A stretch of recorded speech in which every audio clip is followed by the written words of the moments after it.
And we're live. So welcome everyone. I'm Karen Franklin. I'll be working today with our speaker, Avram Krauss. While we're waiting to begin, we welcome you to put in the chat where you are from. And welcome.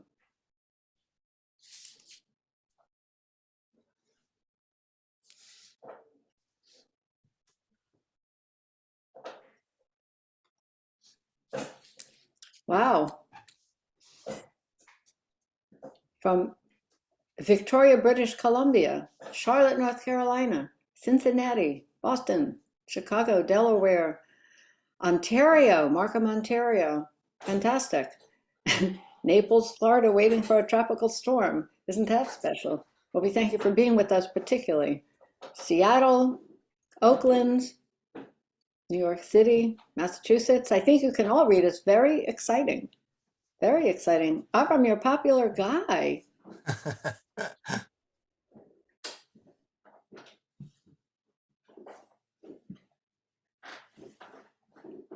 Welcome. Arkansas, Atlanta, Stockholm. Wow. A lot of interest in this. Cape Town, I presume that's South Africa. Holbrook, New York. New Jersey, Oklahoma. Nice. Nice. So just waiting a few more moments before we begin. Thank you all for being here. Boca Raton, where there's a hurricane warning.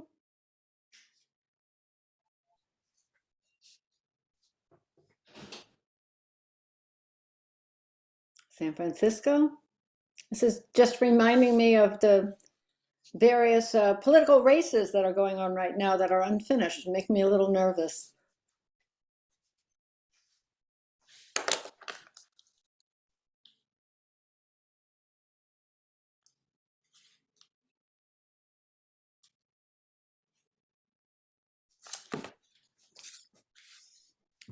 Wow.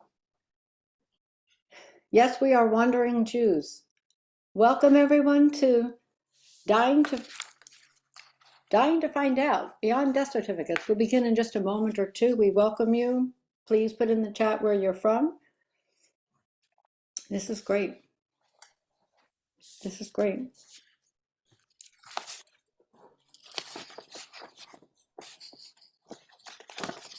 Well, I am from a German Jewish background, so I'm not going to wait. I'm going to start exactly on time and reward all of you who are joining us today. I'm Karen Franklin. I've been working in various capacities at JewishGen for quite a while, and I would like to apologize on behalf of our executive director, Avraham Grohl, who's unable to be with us this afternoon, but I am delighted that I am here. And we'd like to apologize to any of you who may have had trouble in registering for today's event. There was a problem with the website, and we hope that it will be all better by next week. Now, I have to tell you, I feel uniquely qualified to be working on this session today. My husband is a rabbi, and my son always says, you know, the difference between you, mom, and dad is dad buries them and mom digs them up. So Avram, I think we have something in common in that sense. I have a few housekeeping roles, and I just have to comment about this. Why doesn't anybody do housekeeping for me? Why am I always doing housekeeping for everybody else? So if you have questions and answers, please put please put them in the question and answer and not in the chat, so we can get to them forthwith at the end of the talk. It will be recorded. It will be posted at the conclusion of the seminar, and then you will receive a notification when it is available. And I'd like to welcome our speaker today, Avram Krauss. Welcome. He is a veteran educator and genealogist specializing in uniquely Jewish resources. And I really love that you mentioned that you like interpreting the data and not just finding it, and look forward to all of your suggestions for us today. Since 2010, he's presented at IAJGS conferences on topics such as immigration, Landsmannschaft and relief organizations, and the Hebrew calendar. In addition to his local genealogical society, IGRA, Israel Genealogical Research Association, he's been featured at many genealogy meetings throughout the world. And I will take no longer. He's a native of Elizabeth, New Jersey, and in Tombstone, Israel, if that's correct. Welcome to our speaker. Take it from here. Thank you, Karen. I'm delighted to be here tonight. Here it's tonight, wherever you are in the world. And this is a topic that is very essential. Dying to find out beyond death certificates. I just want to say that we all know that vital records is really something that's very, very important. And when it comes to death certificates, each vital record really needs a talk in and of itself. So I'm happy to start with actually the end of the life cycle. And there's special things about death certificates and that could really boost one's research. And so I want to talk tonight about the difficulties of we have some difficulties in finding records and what to do with them. Like Aaron said, interpretation is a very big thing, and also it's important to know that death certificates have intrinsic value and extrinsic value. They provide evidence for the death. They give us supplementary information, a lot of good facts, like especially parents' names, if you could find it. And people like to have the documents. I mean, every genealogist wants to keep a document and attributes worth to the document itself as a keepsake. But there is something that's very Jewish, very uniquely Jewish about a death record in terms of its importance, and that is it is a way to determine the person's yahrzeit. A yahrzeit is an anniversary of death, and that is, of course, perhaps the most important date of a person's lifetime. It's the culmination of a life of all the person's accomplishments, and we are told by the rabbis that on the day of the yahrzeit, the soul reaches actually higher levels. So we want to always note that date, and we want to be able to say the prayers, the special prayers on that day, the Kaddish and so forth. So it's a very important day to know when it happens, and we as genealogists want those records, and we often have trouble getting them. So I want to discuss how to procure them, what to do with them, and how it can lead us to other useful information. So I'm going to start off with this is a story. One of the most important finds in my genealogy career is something that happened years ago. This is a picture of my great maternal grandparents, and this is Eteriva and Joel, which he was known as Yael Lapidus. Now, they were from a town that's located between Vilna and Minsk. They were Litvaks, and the name of the town is Molodechna. They said Molodechna, and you see it's basically almost equidistant between Vilna and Minsk, and a little bit closer to Minsk. And but it was in the Vilna gubernia. It was in the Velika district, and I really didn't know much about this ancestor. Of course, being a great parents, not everyone knows a lot about them, but I did know something that was significant, and that was from conversations from when I was a child. I listened to my mother's stories, and I also had the great pleasure of sitting at the Shabbos table. I viewed these pictures. They were, of course, in wood oval frames. And these were people who looked down upon me, and they had a haunting look, as if they would follow me. And this piercing look that they gave me sitting there is something that not only did it intrigue me of who these people were and what their lives were, but it it made me feel connected in a very strong way, in particular to these ancestors. But I knew very little about them. One thing I did know, though, is that one of them, that is my great great grandfather, Yale, did immigrate to the United States, and that was because of an unfortunate occurrence. His wife at the Riva was, according to family lore, she was kicked by a cow and left Yale a widower, and he went to join his children in America. Now, he probably had children left behind as well, but and I believe he would have stayed in the old country. I don't think he had any intention really of coming to the country, but since he lost his wife, he came to the United States to join his family. So I wanted to know more about him, and so I tried to find a paper trail, but it was very difficult, especially someone of that he was born, let's say, roughly around 1840. So, and he came to the United States at an advanced age. So it wasn't easy to have records and follow this man. But I follow these rules more or less to find and authenticate death certificates. The first thing I had to interview, it was interviewing. That's the family stories that I gathered. It weren't always formal interviews because, like I say, most of my information I got from my mother when she would be sitting and reminiscing about her childhood at the Shabbos table. In my search for death and burial cemetery resources, that was a problem, as you shall see. And I had to look for alternative records, and I want to talk about the main thing, and that is making a time frame. You'll hear more about that. So most people, at least nowadays, jump when they want to look for a death, and this is what that was my goal. My short-term goal was to find at least a death certificate, because I figured like this. It dawned on me, when I was trying to figure out how could I find information about him, and then I figured, well, if he came to the United States, that must mean he died in the United States.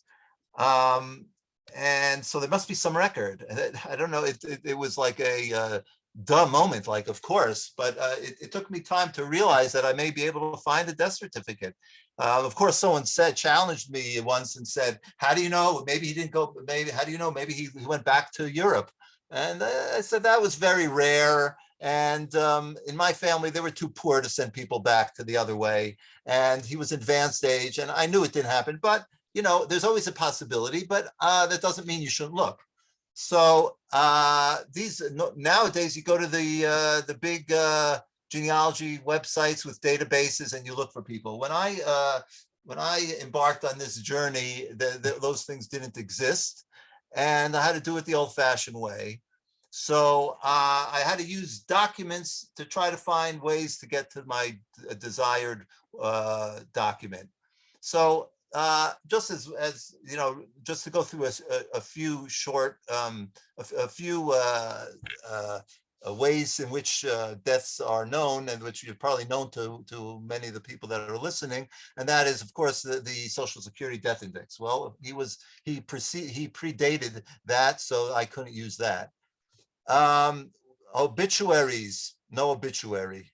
Death notices, no death notices. City directories often have dates. Here I found on my paternal side, here's a date of the death for my grandmother, but for him, there was none. Okay, so you go and you try to find cemetery, you go to burial records, but if you're trying to find a tombstone, that usually comes after you find a death certificate. So that's not it usually works the other way. So it's a catch-22. So what I needed to do here is create a time frame, and that is do something that I say you do not before, not after. You have to say the earliest time, or the latest time that he was alive, and the earliest time that he wasn't alive. And you gather that from family information. So I knew from my mother was born in 1922. And as far as she knew, her great grandfather was not alive at the time. She had no recollection. So at least sometime around her birth, or maybe a few years, you know that that Yale was not alive. So it was okay. So now, what about not? So that was not after. What about not before? He didn't. He couldn't have died before. You want to find the latest time that he was alive. So you follow whatever paper trail you could get.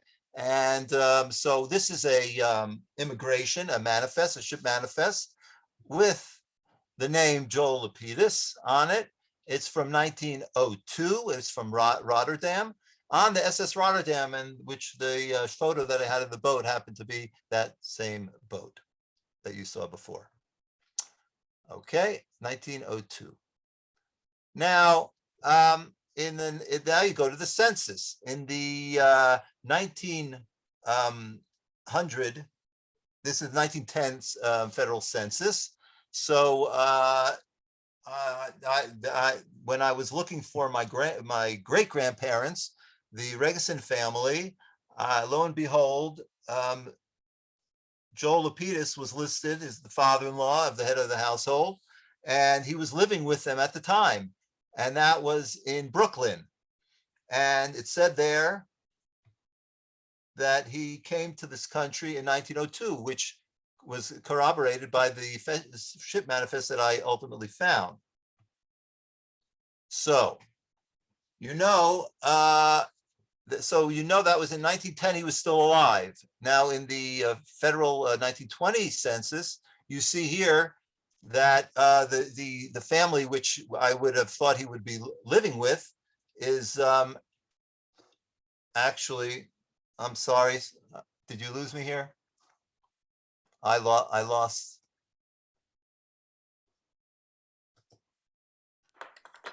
Hello? Yeah, let's make sure that, yeah. I'm sorry. No, that's okay. And See I what we can lost. do about it. Hold on.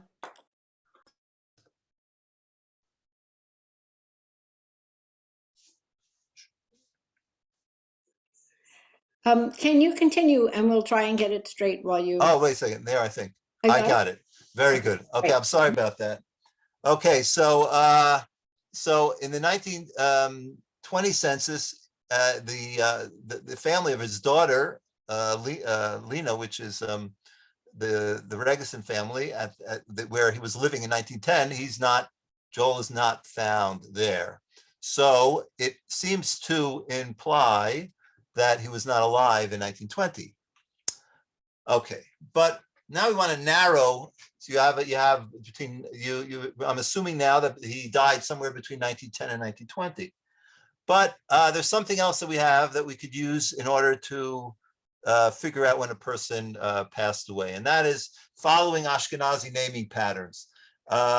When the Ashkenazi custom of naming is to name after the deceased ancestor.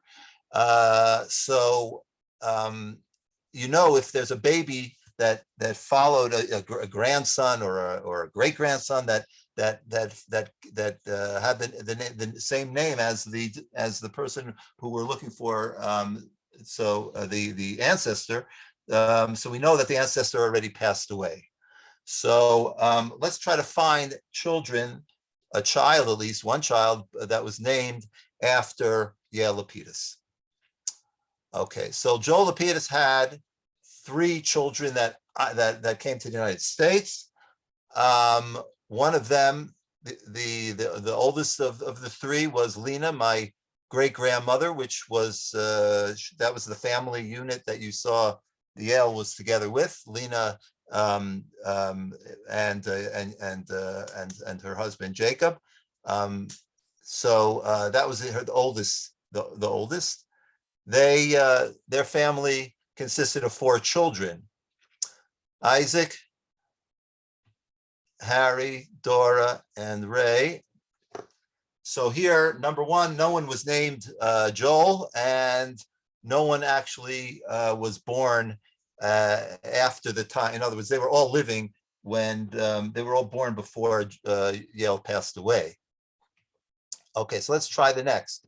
Rose, and Max had one child. Her name was Sarah. She was born 1899. It's too early, and Sarah is not Joel, right? So now we go to the youngest, and that's Louis. Louis had, this is a picture of him with his baby, the oldest, I believe, but he had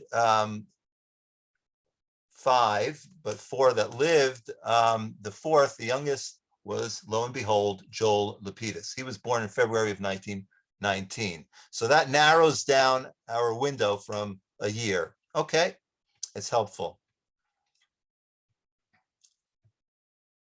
So not after 1919.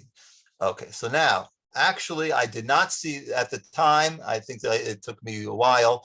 They did not have these, the access to the 1915 census when I started this, I think. And here we have in the, oh, I'm sorry, this is the 1920. I can't see my screen is blocked. I believe this is the 1920. So Joel was not on there. Okay, so, or was that?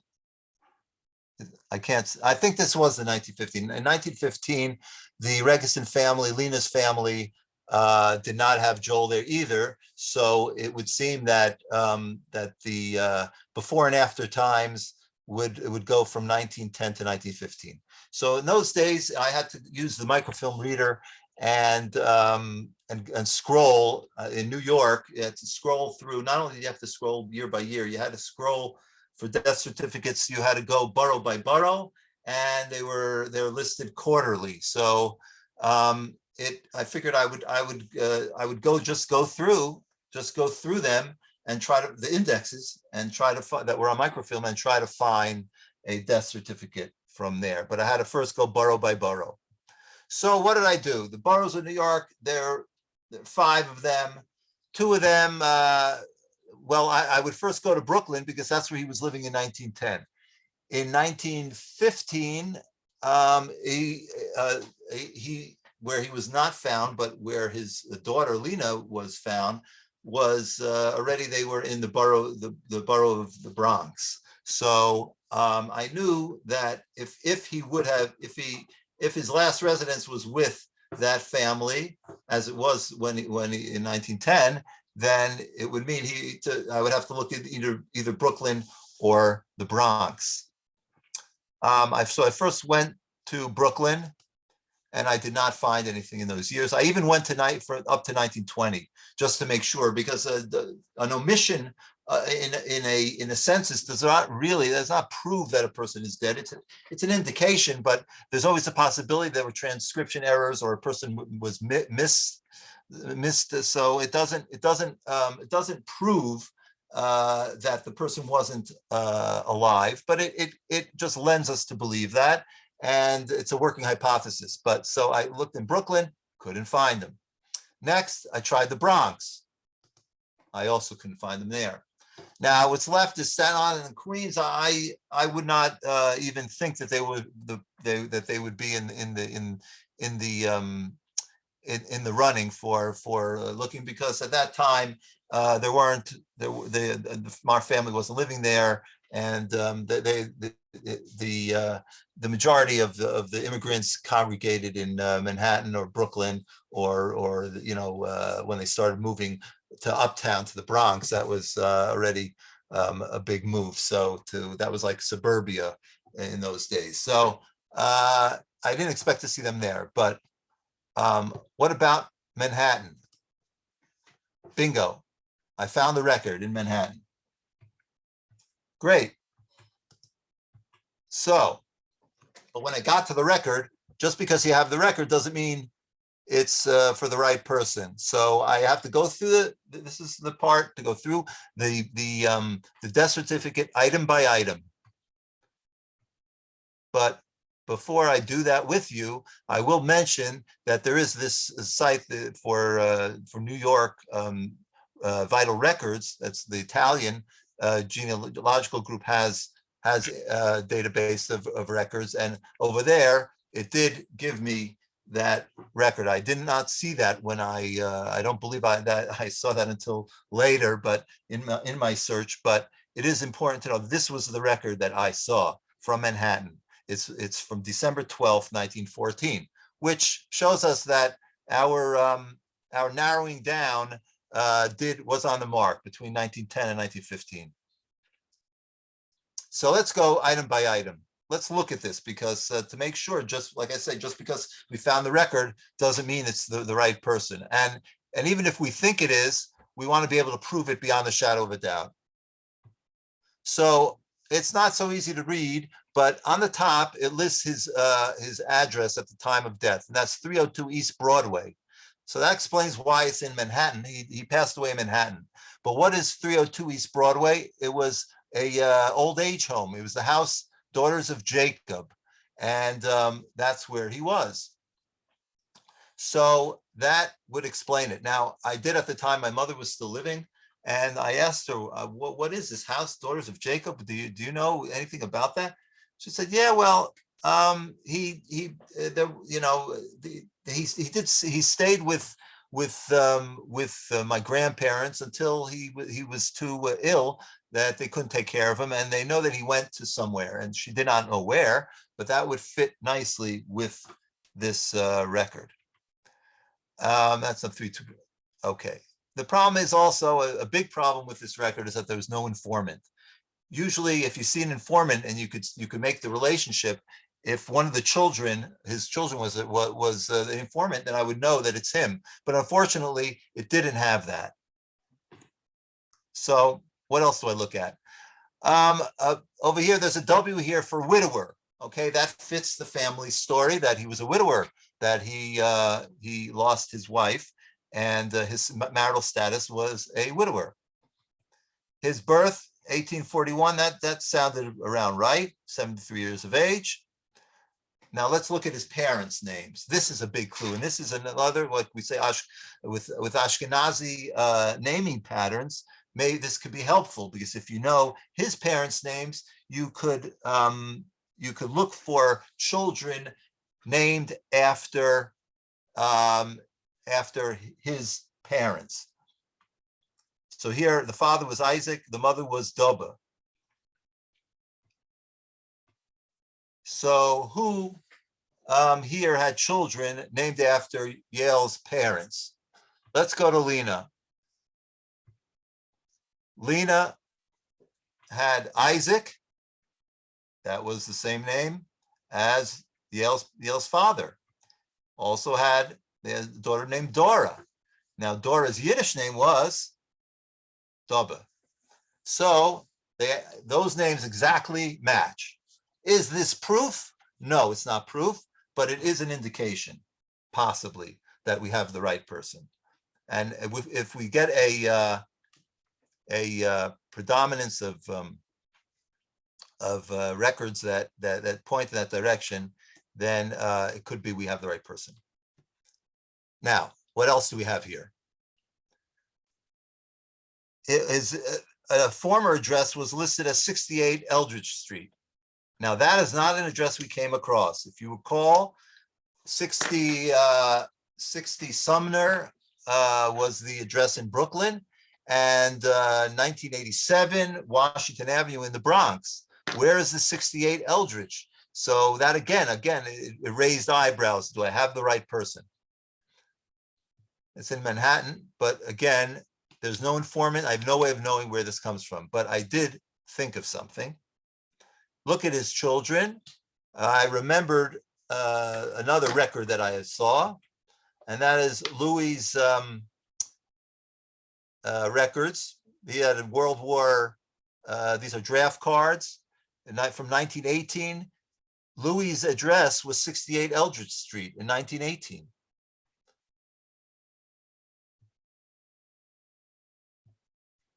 On the 1915 census,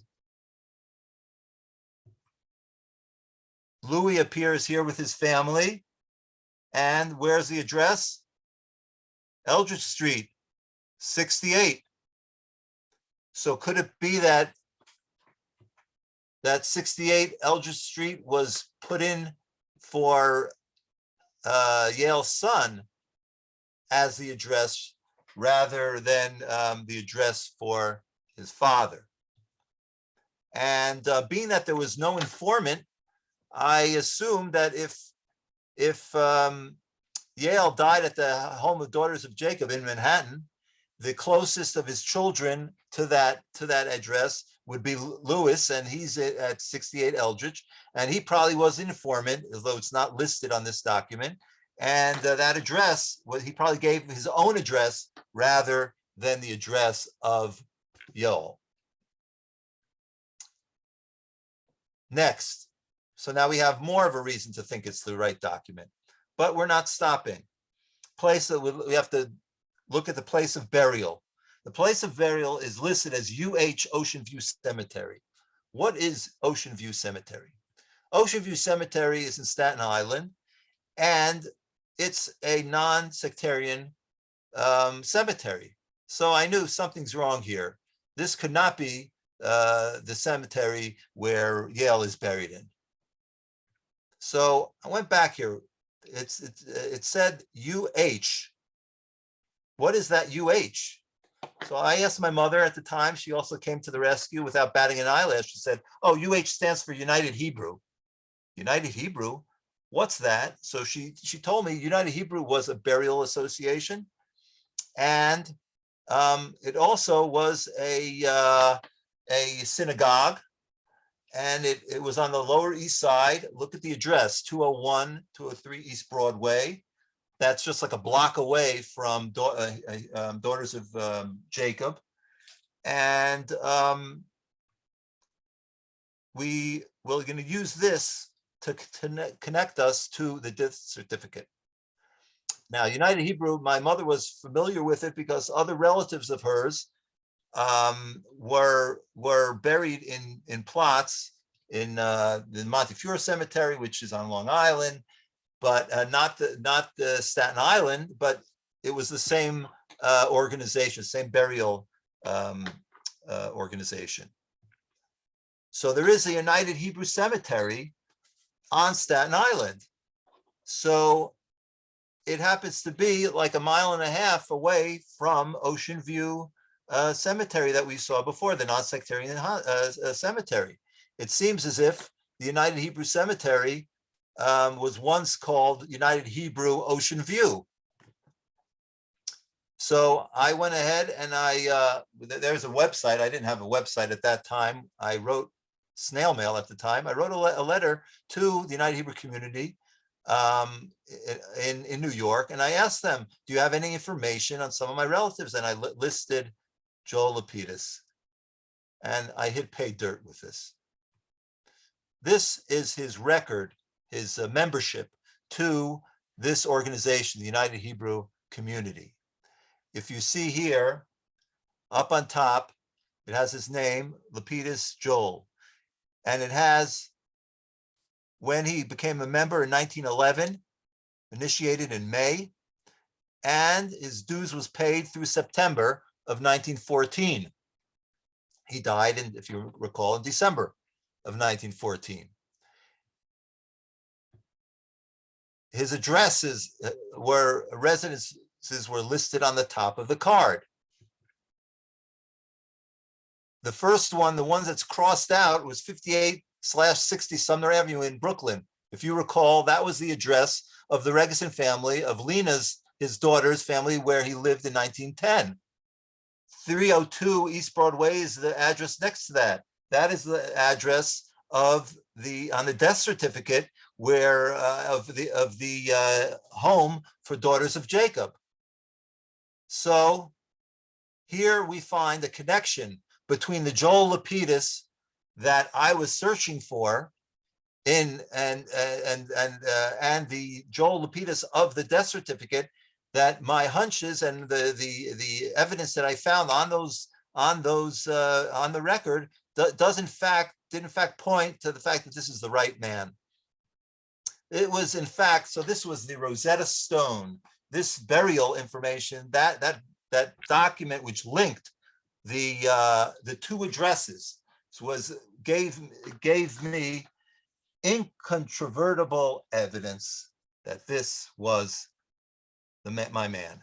And all the other evidence that I had, if I didn't have anything else, I would have been inclined to believe that it was true, and I would have been right. But this proves it. And in genealogy, we want to be able to prove it to everyone, and more importantly to ourselves, that we got it. So we don't leave any stone, no pun intended, unturned. We have to go through it, and we will find hopefully the documents. So that's why I said this is one of the best finds that most rewarding finds that I had, making that connection with that great grandfather. He was my most remote immigrant ancestor, and I finally had the connection. So now I knew he was buried in United Hebrew Cemetery in the United Hebrew Community of New York. That's the burial association, their plot. And this is the tombstone. I merited going to his grave, and made the connection with my dear great grandfather. Now, he died in December. It says here 13. It's wrong. It's 12 in 1914. But now we have to look at the. If you can read the Hebrew on the tombstone, it says that it is Chaf Daled Kislev, the 24th of Kislev. Now, I will go back to that because I have to show you. I just want to show you something in the meantime. Just remember that date. This is before we I just want to. This is a sort of a side point, but Joel Lapidus, the one that was named for our Joel Lapidus, is shown here with his father. This is Louis, and this is Joel with his twin boys. This Joel Lapidus was in the army. He was a photographer for the army, a combat photographer during World War II. Here's a picture of him in the newspaper, and it shows you a picture of him. He's on the left from our perspective, and he's called Yale Lapidus. Just like his namesake, he used Yale. Now, I forgot to mention Yale. The reason why Joel was called Yale is because he was from, like we mentioned, he was a Litvak. Litvaks pronounce Yoel, which is the Hebrew name for Joel. They pronounce the cholon, they pronounce the O sound as an A. So they would say Yale for Yoel, and that was what he was known by. So his grandson also used that nomenclature of Yale Lapidus, and it's even he went by that, and you see that even in the paper here, which is interesting. He wouldn't have used his Americanized Joel. And this Yale Joel continued his life as a photographer, and he became a well-known photographer for Life magazine. This is one of the famous shot, which I always liked, a piano recital, which he took. It appeared in Life magazine. And this is a obituary when he passed away when was it, 2006. He began his photography career at 19. He was he took a photograph. This was one of his famous photographs with Disney, which you're going to see in a moment. He was a combat photographer in the U.S. Army, and he joined the staff of Life.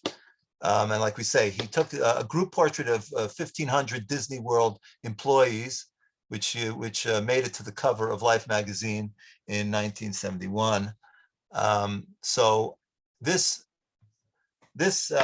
photographer, Yale Lapidus, to the irony, I think it's not lost on me that this photograph of that had so much impact on me as a great grandson. I just wonder whether Yale's choice of photography, the Yale who was named after Yale Joel, who he made his name from Yale Lapidus into Yale Joel, that perhaps he was also very much affected by his ancestor, I don't know, but to me, it's something that perhaps that influenced his career as the Life magazine photographer. Okay, now we want to go beyond the certificate. Not only that we found our certificate, we want to try to get more information and lead us to other documents. So we want to try to integrate our all of our documents, all information we have, and put them together and try to synthesize them. And we do so by we follow clues, and the clues are bi-directional. You have clues that are used to find, like we did. We found the burial record to lead us to the desired record of the death certificate. But then we have to use the death certificate to find other information. You have to use it in both directions to maximize what they have to offer. You have to place the information in context, and then something which talk about maybe a little bit later if I have time, about revisiting documents. Now let's integrate. Information that we said, I showed you before on the tombstone, it said December 12th, he passed away, but that was the 24th of Kislev in the Hebrew calendar. Well, what is the 24th of Kislev? That is the day that precedes the first light of Hanukkah. Now, that means, try with your family history, putting in his death in context. That means that in the afternoon, Yael passed away, and that night, just like an hour or so after he passed away, would have been the time of Hanukkah lightings for the first light of Hanukkah. Imagine what the family had to go through at such a time. That's putting context. Let's follow some more clues. The home's the daughter of Jacob. Now, that was, I figured, well, that was where he was. What could I find out about him? Could I find his name anywhere in their records? So at the American Jewish Historical Society, they have records. They have some souvenir albums from the home of Daughters of Jacob. I didn't have for his year, but I found this is 1921. Here you find, it says scholars. These are they also call them inmates, a prayer by the aged inmates. They call them inmates at the time. The residents at the home are seen here at a class, a Talmud class. And I couldn't help but think that perhaps if this is what they offer there, you realize that they cater to religious Jews of the type that my great-grandfather was.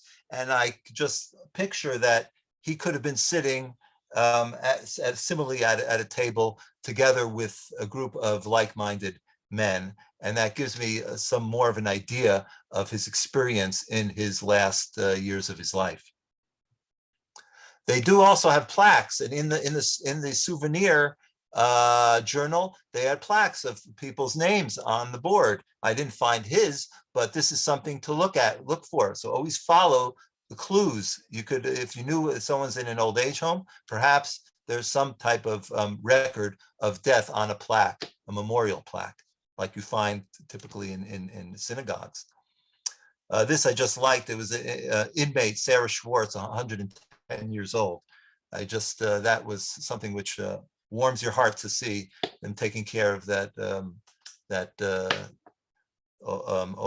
elderly woman. Okay, now context. Using records, it's very important to go to Jewish genealogical societies. The following records deal with information gleaned from the site of the Jewish Genealogical Society of Cleveland. This was the necrology of a certain George A. Rogozin, and he passed away on 16th of September, 1939. He passed away, I believe he was, we'll see, now, Saturday, September 16th. Now, I was able to get his death certificate, and he's listed here as Abraham G, not George, but the G must be for George.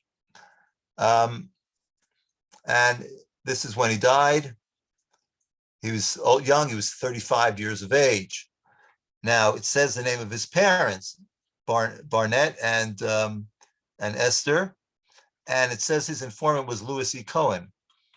Now, there's another necrology for Barnett, the father, and he passed away also in 1939, September 24th. Sudden passing. Now, let's see what we could do with these. See, his name is Barnett, September 22nd. And here, the same informant, Louis E. Cohen.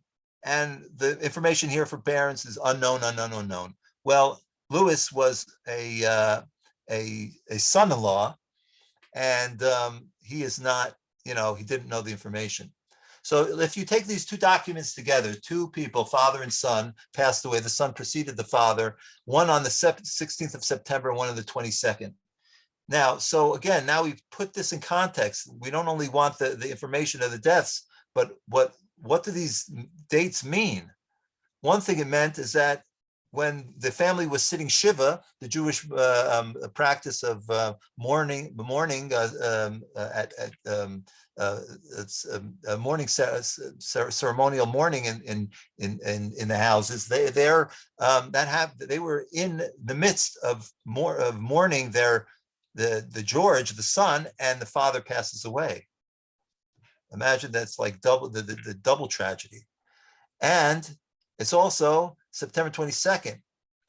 And that explains why things are unknown, because who would be signing the death certificate? Not the people sitting Shiva, but it was Louis, who was not a blood relative. He only married into the family. That explains the lack of information on this. So sometimes when you don't find names, you have to look, well, why don't the names? Why didn't anyone know the parents' names? Sometimes you have an answer, sometimes you don't. But here, I think this is probably the answer. So, and Billion Graves, that's a site which you're probably familiar with. It has Barnett Rogozin, and it has here his tombstone. Now, we didn't need the tombstone. We could have looked on a calendar converter, but here it has the Hebrew date on the tombstone of when he passed away. He passed away on the eve of Yom Kippur, the day before Yom Kippur. So what does this tell me? This tells me not only did they suffer a double mourning period, but they also had during the days of awe. This was during this solemn part of the year. This is what happened to them. And the 16th was the day when George passed away. It was the day after Rosh Hashanah, and Barnett passed away the day after the day before Yom Kippur. And don't forget that this was in the middle of the holiday season. Following that are the most joyous of days, the Sukkot holiday. And again, so if we talk about putting things in context for our family history, this is all part of the story. Now, another thing we have to do about to round out the whole picture is that look at the dates here. It's in September of 1939. Well, what happened in the world? What happened around them at that time? Well, we all know September 1st is the day Germany invades Poland. And that's basically the World War II began on that day. So talk about tragedies of tragedies. The world is falling to pieces, and the Rogozin family are in the midst of it personally and globally. On the 16th, which is the day George passed away, that's the Germans took Brest-Litovsk, and there's other things were happening at that time. So again, these days were very, very difficult. On the 21st, which was around the time of Barnett's demise, there was an assassination of a Romanian prime minister. And so this is, again, a lot of it was happening in the world. So put together world events, the current events of the time, and the personal events, and you get somewhat of a picture of what was going on at the time. So follow clues. This is the last thing that I'm talking about. It's the medical examiner records. And that is, in cases of suspicious deaths, we could find more information from a death certificate. It gives us also clues to move on from the record. And that is, here is a record of Henry Regeson. This is Lena, before that you saw my great-grandmother's son, one of his sons, Henry, which was Harry, that you saw him as a picture of a boy in that family picture earlier. He died here, and he died in Fordham Hospital, and it lists there ME case. It's sorry, it's in red. ME stands for medical examiner. So you know that there was some type of suspicious death. Well, I knew that from family history, but I wanted those records. So I wrote away to the medical examiner, and this is what they gave me, the medical examiner report. It's gruesome. It tells about his death, but as hard as it is to read these things, it does give more information, and it's important. I felt that it's important to have. One of the things it said, and it concurred with our family history. He fell down a foot of the stairways in his apartment building in Kruger Avenue in the Bronx. He was found. He fell down the stairs, and he was removed to Fordham Hospital, where he was pronounced dead. It says he was blind. Well, we knew he was suffering from glaucoma. And those stairs, if you've ever been to those buildings in the Bronx, you know that there's those very steep and many stairs, and you could see how that could happen. And so he died. It says the time of death, which was important to me because I wanted to know whether for the yahrzeit, whether it was the day during the daytime or it was the next day. It said DOA, which means dead on arrival, and that's his record. Gave me that information that I looked for the yahrzeit. I'm sorry, I'm trying to go fast because I don't want to go over time. This is for another medical examiner report of Isaac Kaplowitz, who was a signature on my great-grandfather Jacob Rogozin on his naturalization. Now, I didn't know at the time who he was. The other witness I didn't know who he was. I subsequently found that he was not only a witness, he wasn't a friend, he was also a relative. But at the time I didn't know. But here it had his address, and when I got his death certificate, it had his address, the same address, so I knew I had the right one. And he had also suspicion. He died in transit to a hospital in a cab, in a taxi cab. It does not have a medical examiner number here, and the reason why that's why I mentioned it here, because I guess probably this was in 1922, I believe, or 25. I'm not sure. Yeah, 25. They may not have included the number, the medical examiner number, but that shouldn't stop you. You could always ask, and I did. I sent away for if they possibly had it, and I didn't give them a number, and I was able to get with the date and the particulars. I was able to get his medical examiner record, and here it is. One thing it said there that was interesting. David Miller, that was a son-in-law, gave the testimony. And he was visiting at the Republican Club at 108 2nd Avenue. Now we're talking politics. So we see that he was going to the Republican Club. So that intrigued me. What was this Republican Club? Republican Club was this is just a banquet thing. Who knows? He was going to some event there.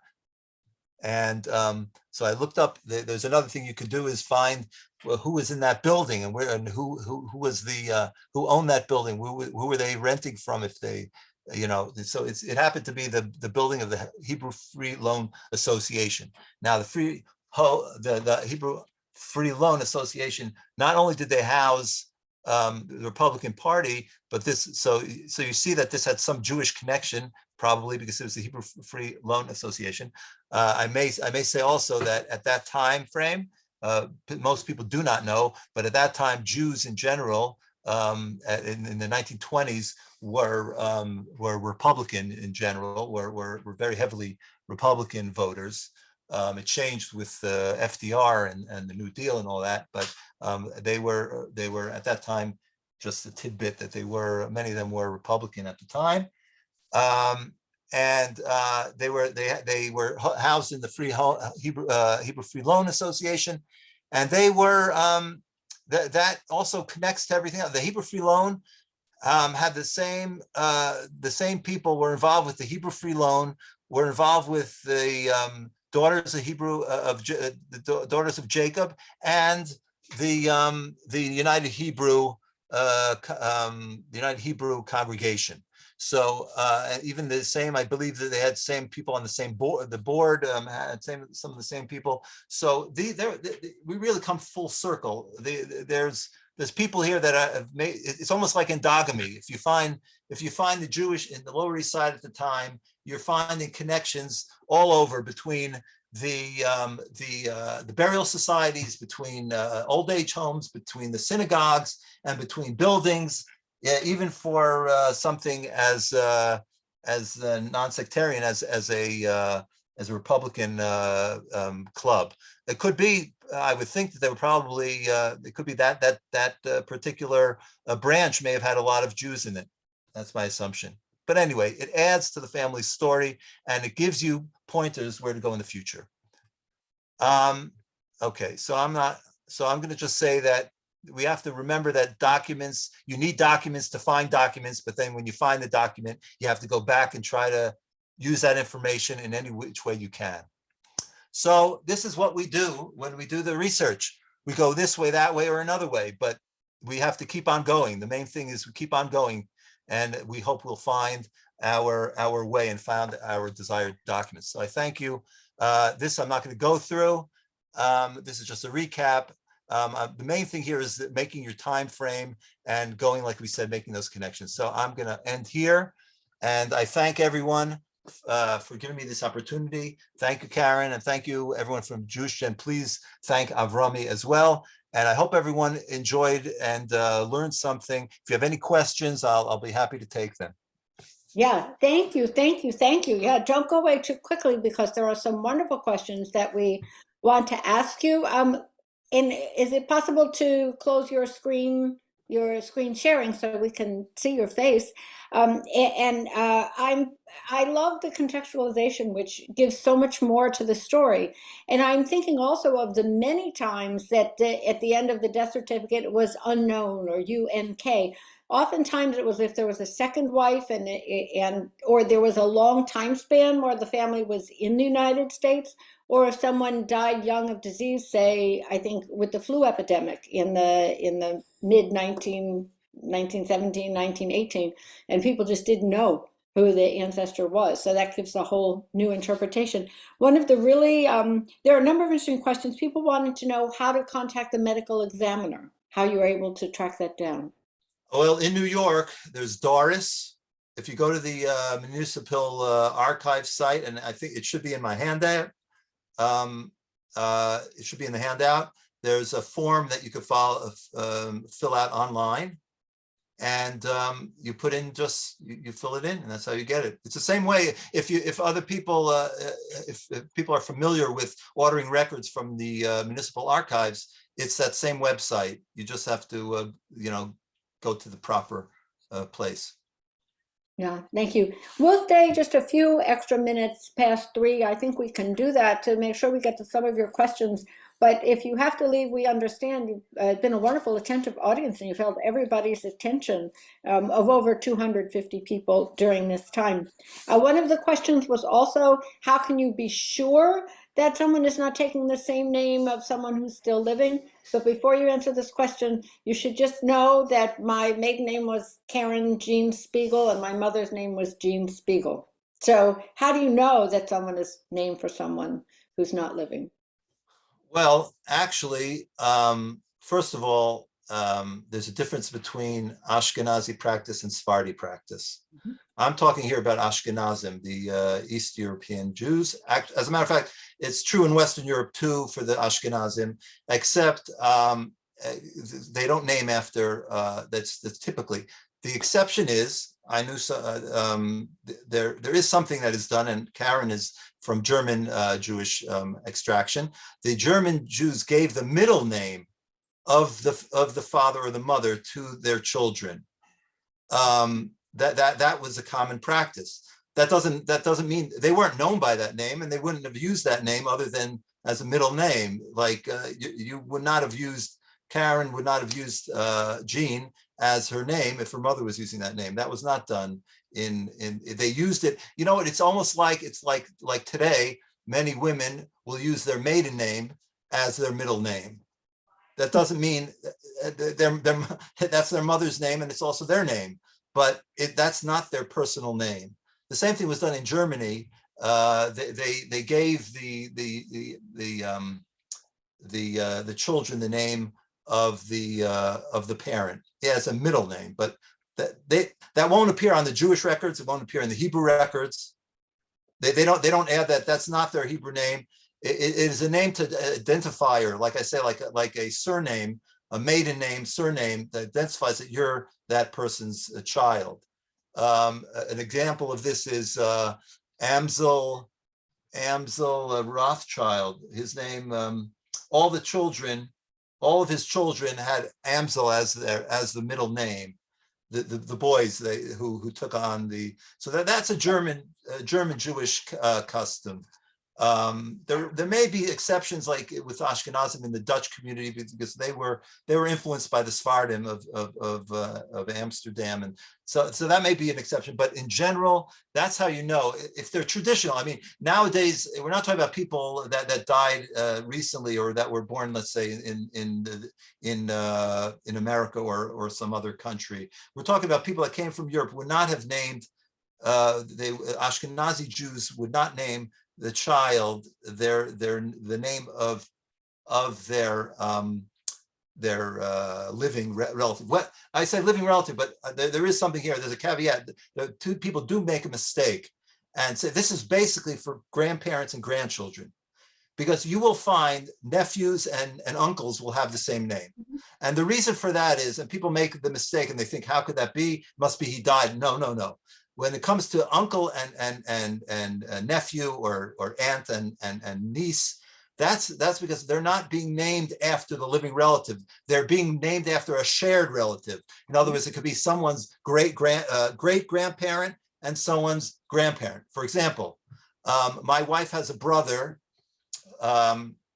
whose name, his Hebrew name is Yitzchak. He was named for their grandfather. But we have, myself and Erica have a son named Yitzchak, named after the child's great-grandfather. It's not named after my wife's brother. So that's confusing to some people. They're not named after a living relative. They're named after a deceased relative, but they're sharing the relationship is not such as an ancestor where you would not give them the same name. You could give a shared name if they're not the direct line. Thank you. One more question I just want to make sure we get to is there was some discussion about when you contact a cemetery or a synagogue and they're not helpful or they don't respond, are there things you could be doing to make sure that you get the answer you want or you get an answer? You could make a nuisance of yourself. I mean, you can keep on trying. That's a good question. In all seriousness, it's a good question. What could you do? You could go in person. I don't know. You could try to get. I don't know. You could think of try to get another contact. I'm sure, Karen, you could tell me. You probably have this experience. You go to a cemetery. You go into the office. This, at least in the days before all the databases, right? You go in the office and you look for so buried here, and you get someone that just pushes you off, and like they don't have the time for you, or you have questions they don't want to answer. So what do? You go another time, and you get somebody else. You hope that secretary is not there, and you go to somebody else and you ask them, and they say, "Oh, sure, I'll help you." It's the luck of the draw. You know what I mean? Some people will help you, some people won't. It's keep on trying. Keep on trying. Those are right? the right answers. Those are right answers. I have to tell you, I often, if I'm calling a cemetery, I call and say, it's Karen Franklin, I'm a pesky genealogist, but don't worry, I won't ask you questions for more than an hour and a half. Or something like that. So, warms them up a little bit. But Yeah. yes, you're right. Try again, call, visit, exactly. Just one more question, and I'm saying this with a little humor. There was, as always, a question about changing names at Ellis Island. Do you care to comment on that? Or first names, last names? Okay. Well, I'll say I will maybe I wanted to actually talk about this. Maybe even I do have my own opinion. It is considered a myth that people change their names at Ellis Island, but there's so many stories that seem to indicate that people change their name at Ellis Island that I don't think it's wise to totally disregard even something that is been proven. That it's true that the clerks were not allowed to change names. They were reading the names off of the manifest. They just used the names that came on the documentation that they had. But there are stories, many stories about Ellis Island, and what I think I think most of them are not true, but they have a grain of truth in them. I think many people changed their name early on, and the people didn't know exactly how it happened, and they assumed it happened at Ellis Island. That's number one. But even it could be though that many people came off the boat, and especially if they were detained, they were met by relatives of their family. So when those relatives met them, they could have decided, so to speak, for them at the time that their name is that they changed their name already in the country. So they wanted their relative. So they probably told them to use that name, and they probably did. It didn't go down on the record, as far as I know, but they decided at the time. So yeah, they changed it at Ellis Island. It wasn't an official change, but they went along with the family. They didn't want to be different than their relatives. I know some families where you had brothers that took different names and used different names, or shortened their name and made different names out of it. But most people wanted to be consistent. So. Excellent answer. One I haven't heard before. I don't want to keep people too long. I just want to thank you, Avram, for such an interesting session, and also thank everyone who's been on the call, the comments that have gone through, the questions and answers. We have a lot of experts in this session, and you've been answering for each other as it's been going along, and we really are grateful to you all, and thank you for joining us today. And I also want to let you know that next week's program, same time, same place, is Post-1948 Persecutions of Syrian Jews, Agency, Relief, and Escape. That's by Serena Rafay, and it's next Wednesday, the 16th at 2 p.m. Eastern Time. Thank you very much for all attending. If you have any questions, write Abraham, don't write me. No. Right, you have my handout, and you have my email. So please, any questions, I'll be more than happy to address and help if I can. I want to thank Karen. I want to thank everyone for attending. It was really my pleasure, and hope to see you soon again. Thank you very much. Bye, everyone. Bye-bye.